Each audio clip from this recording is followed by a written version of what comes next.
Good morning, welcome to Morning Outlook. This is Kim speaking on Wednesday, the 15th of May. So let's have a quick look at news today that's due out. In fact, I'm going to just change that to this week, and you can actually see yesterday's. It's important we consider what happened yesterday. So, US inflation is a bit of a each way going on here. The actual month-on-month figures were higher than expected there. However, the previous month-on-month and every other figure year-on-year were all down, reduced down. So that was a negative. There's basically a negative correction on previous data. Also, the year-on-year data, which is not showing on here, was also negative. Not I say negative, below expectation. So a bit of a mixed bag overall. The current month looking a bit positive. The rest of it, the previous month, adjusted down, etc. So today, the big data comes in the form of the consumer price index. So it's instead of the producer's price index, which is the inflation, it might be passed on to the consumer. Here we're seeing what the consumer's inflation is looking like effectively.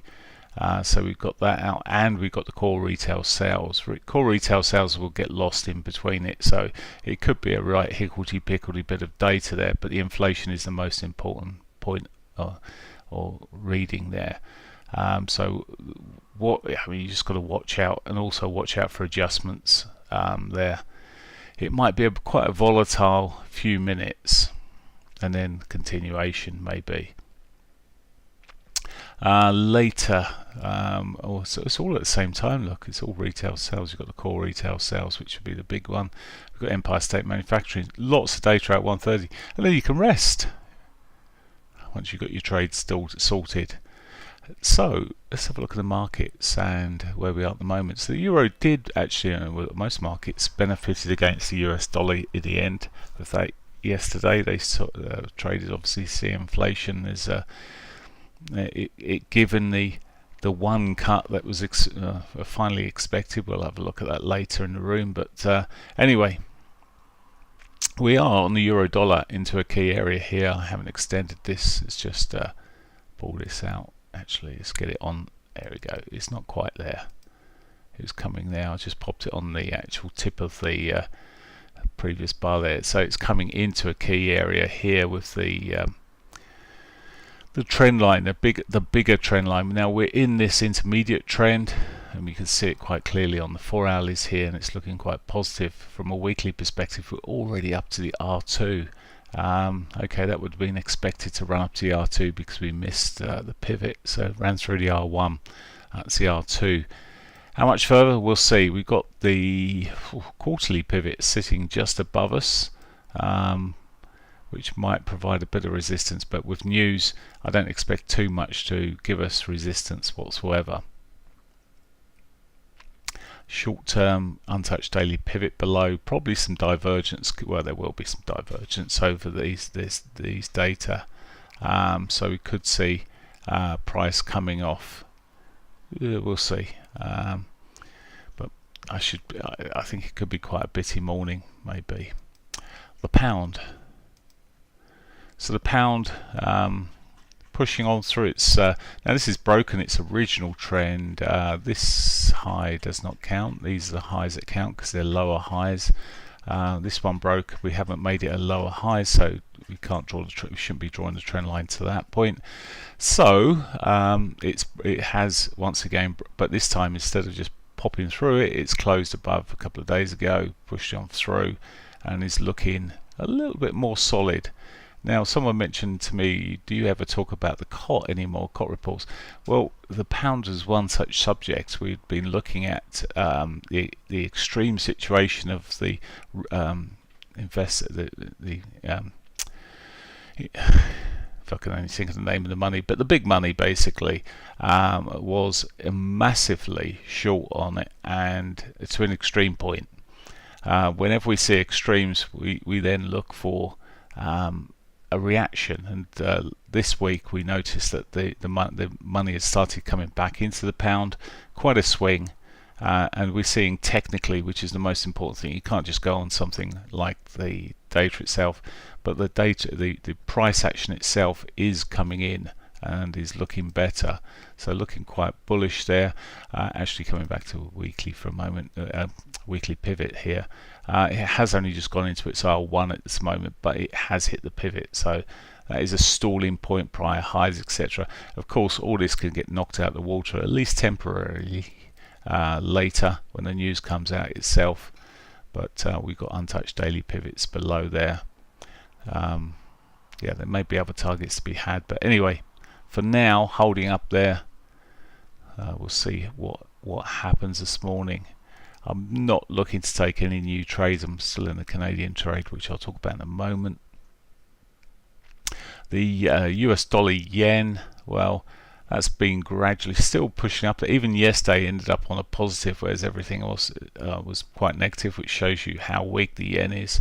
But as I said yesterday, it is really a slow drift, and well, if you look at it, ugly as anything. And well, it's coming off a little this morning, but we could just see it chopping. I mean, when something's in this sort of price action, it's not interesting to me. Aussie dollar, again we're seeing the Aussie. Now this is mentioned this yesterday I think, but today it's again looking like there's potential for the breakout here. We're sort of sitting around those old highs. I might need to have a look and see do some further analysis on this morning, but I mentioned the sort of head and shoulder pattern that was going in there. Okay, it would have on Tuesday pitched down there and had you at probably that midday data would have just snatched if you'd been putting stops underneath here. So idea in terms of direction probably right, but if you'd taken it, I hadn't taken this, but if you'd taken it, it would have probably stopped you on the movement. But we'll see how it goes. It's round its highs again. Technically, this is looking okay for a breakout. I want to do a little bit more analysis, see where the previous volumes were sitting, etc. But it's the news. Anything could go on the news this afternoon. So as much as I want to be riding it up, Canadian dollar. Well, this is still erring down towards, well, I'd love it to come down to its these previous highs here, give them another test. It's my original trade still in play here. I was looking at it again this morning because on one of the brokers I was looking at the feeder. I thought, does that break the 36.92 area? But no, they all hit around about 36.90. So it was 2 pips away from being stopped out yesterday and all that rumble. Looking all right at the moment. Target is the target is 36.15. I was just about to have a look. It's round about just short of the weekly S1. I mean, it's in trend. That's what I was looking for. Now, I will look at this today and see where we get to, because there'll become a point maybe close to 1:30 where I could look to close it out. I might even look at this morning. If it starts turning around again back into these lows, I might just close the thing out, because it's just, yep, I might miss a really decent move on it, but my target's down there anyway, so I'm not going to move the target or adjust the target. I'm just going to leave it as it is. That was the original plan. However, I won't hold it through the news, or hold on to it through the news. Very unlikely. I'll turn it off.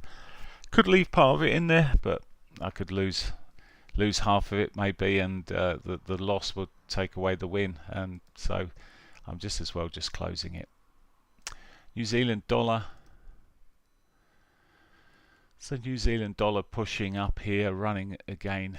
Another one running towards its trend line. The reaction of that would be interesting. Prior highs are not too far away from that area, and prior lows. So you see quite a pivotal area around where my cursor is. Previous highs and lows. That could be quite significant around that area, but it is looking bullish as it is shorter time frames there. Again, it would have spiked down and caught you yesterday most likely if it got into something earlier on. Yeah, it's pushing up okay this morning for sure, and it's already done most of its move. If you look at it compared to previous days, it's probably not a tradable opportunity today. We can just see the daily candle there. Look how big it is relative to many of the others. And you could look at its daily implied volatility and just see what the range compares, but I think you're about there. US dollar Swissy.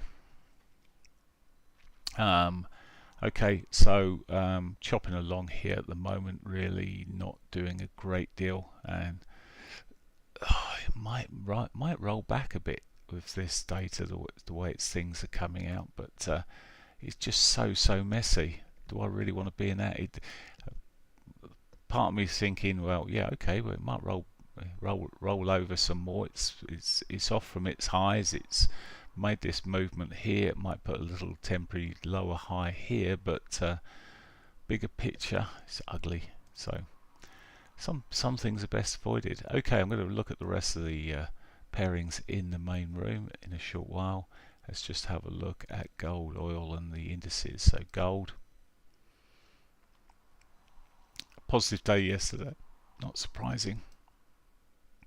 As we saw the dollar eventually sold, we had the same whip on it as everything else.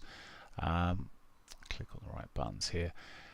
This back above its daily and weekly pivot. If you can hold on and push on, start pushing up the R1, that previous support level, trend level, might come into a bit of a target, but really shouldn't probably be on there anymore. In fact, to be fair, take it off. It's not a lot else in terms of relevance, so watch out for these prior highs, of course, and maybe the R1. Oil. So oil came off again yesterday. It's still in this horrible price action that we're seeing there. That also had quite a mover that came in 2 o'clock there on the 2 o'clock bar, but ugly scenes there. Sometimes you just got to leave a market alone if it becomes too uncomfortable to trade. S&Ps, well, they liked what they saw, and yep, we had the same old price action spike down there. What a lovely move into that. Was that yesterday?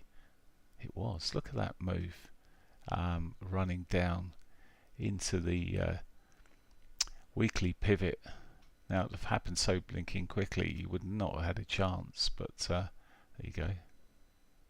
That would have been it. Anyway, you'd not had a chance. Well, you could have started buying into it, I guess, but off it's gone, and it pushed up later as well, but coming off a little bit at the moment, but I wouldn't bet against. We were talking about whether we'll see the highs taken out. It's quite likely. One thing I was talking about, though, in just was when all this was going on, there was an expectation that we'd see probably 3, maybe even 4 interest rate cuts this year. Now we're looking at potentially 1, yet the price here of the markets has gone back to where it was when it was 3 or 4. It does make you wonder. It's a sort of a weaker case for continuation, but anyway, don't worry me, it's just in my mind there. Nasdaq, same old price action here on the dailies, and the Dow pushing up strongly there as well. The Dow didn't quite push beyond the previous days there, but again, none of these 3 are too far away from previous highs. DAX made a bit of recovery again. Action ran through most of these markets, and the pound is making nice new highs here. So all good at the moment. So on that note, I wish you a good. I wouldn't be trying to short these, by the way. The obvious thing is it's running into R2s here on the dailies, the monthly R2, and it's got a yearly R2 up there as well. I'd only be trading this if it puts a lower high in. I wouldn't be looking to try and sell into these highs. Very dangerous area. It's a good, quick place to lose some money if you want to, or you can put it in an envelope and send it to me. It'd be nicer. At least you know who you're giving it to. On that note, have a great day's trading. I'll catch you later.